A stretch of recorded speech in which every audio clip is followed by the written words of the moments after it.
এই যে ওখানে সাজুগুজু না করে ওখানে গিয়ে দেখো বাইরে দরজা থেকে লক দিচ্ছে।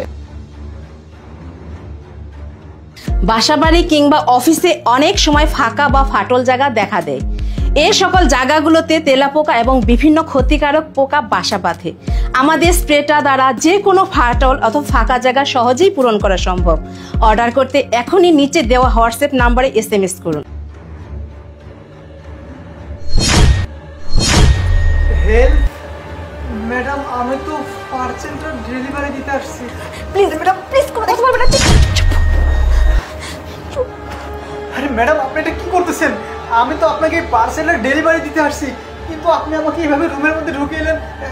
ম্যাডাম প্লিজ আমাকে সেভ দিন, আর আপনার প্রোডাক্টটা আপনি বুঝে নিন। প্লিজ ভাইয়া, প্লিজ আপনি কোনো রকম কোনো চিল্লাপাল্লা করবেন না। ভিতরে আমার স্বামী আছে, ও যদি জানতে পারে আমাকে জানে মেরে ফেলবে। ভাইয়া, আমাদের বিয়ে হয়েছে আজকে 4-5 মাস হয়েছে। প্রথম দিকে ও আমাকে অনেক ভালোই বাসতো, কিন্তু তারপর থেকে ও আমাকে অনেক অত্যাচার করে, আমাকে বাহিরে পর্যন্ত যেতে দেয় না। কিন্তু জানি না আজকে কি মনে করে আমাকে বাহিরে আসতে দিছে। তাই আপনার কাছে আমি একটু সাহায্য চাচ্ছি। আপনি আমার জীবনটা ভিক্ষা দিন ভাইয়া, আপনি আমাকে একটু হেল্প করুন প্লিজ।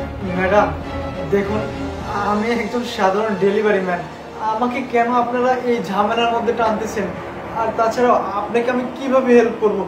আপনার স্বামীও তো বলতেছেন পাশের রুমে আছে, উনি যদি জেনে যায় তাহলে তো আমার অবস্থা 12টা বাজিয়ে ছাড়বে। দেখুন ম্যাডাম, আমাকে আপনি ছেড়ে দিন, আপনার প্রোডাক্ট আপনি নিয়ে নিন। না না ভাইয়া, এমন কথা বলবেন না প্লিজ। আপনি ছাড়া আমাকে সাহায্য করার মতো কেউ নেই। দেখুন, আমি ওকে ভালোবেসে ওর হাত ধরে আমার বাবা মা আত্মীয়স্বজন সবাইকে ছেড়ে চলে আসছি। এখন ও আমাকে যেভাবে অত্যাচার করতেছে, আমার যাওয়ার কোনো জায়গা নেই। এখন আপনিও যদি আমাকে সাহায্য না করেন তাহলে আমার মরার ছাড়া কোনো উপায় নেই। ভাই, আপনি একমাত্র ব্যক্তি যে আমাকে সাহায্য করতে পারেন। প্লিজ ভাই, প্লিজ না করবেন না। প্লিজ ভাইয়া, আমাকে একটু হেল্প করুন প্লিজ, না করবেন না। এই ডেলিভারি ম্যান, তোর কাজ ডেলিভারি করা, কিন্তু তুই কেন এখানে এসে আমার ঘরে লক করে তারপরে আমার বউকে ডেকে নিয়ে এসে তুই কি ফিস আলাপ করতেছিস? কারণ কি বল? দেখুন স্যার, আপনার কোথাও ভুল হচ্ছে। আমি ওনার সাথে কথা বলতেছিলাম আর এই প্রোডাক্টটা বুঝে দিচ্ছিলাম স্যার, এছাড়া অন্য কোনো কিছু না।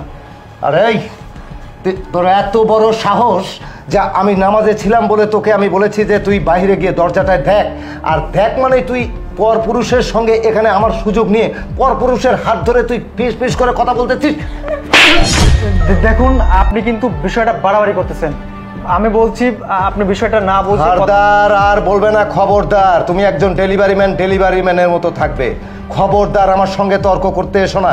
এটা আমার পারিবারিক বিষয়। ও আমার ওয়াইফ, ও আমার সঙ্গে ঘর করতেছে। আমি ওর সঙ্গে কি করি না করি, আমার বাসায় আমি কি করব না করব সেটা নিতান্তই শুধু আমার ব্যক্তিগত বিষয় আর ওর বিষয়। এইখানে নাক গলানোর তোমার কোনো কিছু নেই। তুমি যেটা ডেলিভারি দিতে এসছো সেটা দিয়ে এখান থেকে কেটে পড়ো, ঠিক আছে? বেশি বাড়াবাড়ি করবে না, তাহলে কিন্তু সমস্যা আছে। হ্যাঁ, ঠিক বলছেন। আসলে আমাদের ডেলিভারি ম্যানদের না কোনো সম্মান নেই, কোনো মর্যাদাও কেউ দেয়নি। আসলে আপনারা যা ভাবেন তা না। কি ভেবেছেন আমি ডেলিভারি ম্যান বলে কি আমি মানুষ না? আমি কি কারো কাছে সম্মান পাবো না? দেখুন, আপনাকে আমি আগেই বলেছি, না বুঝে না শুনে কথা বলবেন না, কিন্তু আপনি যখন আসছেন তখন থেকে যা ইচ্ছে তাই বলে যাচ্ছেন। কি ভেবেছেন আমাদের কোম্পানি কি এতটাই খারাপ? আমাদের কোম্পানি আমাদেরকে যেখানে ডেলিভারি দিতে পাঠায়, প্রত্যেকটা ডেলিভারি ম্যানের সাথে করে একটা করে ক্যামেরা সেট থাকে। এই দেখুন, আমার কাছে এখানে ক্যামেরা লাগানো আছে। শুধু এখানে যা যা হয়েছে না সব কিছু রেকর্ড আছে। আপনি আশা করি বিষয়টা বুঝতে পেরেছেন। ভাই প্লিজ তুমি থামো ভাই। এটা সাইলেন্ট। দেখছেন ভাইয়া, আমি আপনাকে বলছি না, তোমাকে আমি ভালোবেসে খুব বড় ভুল করছি।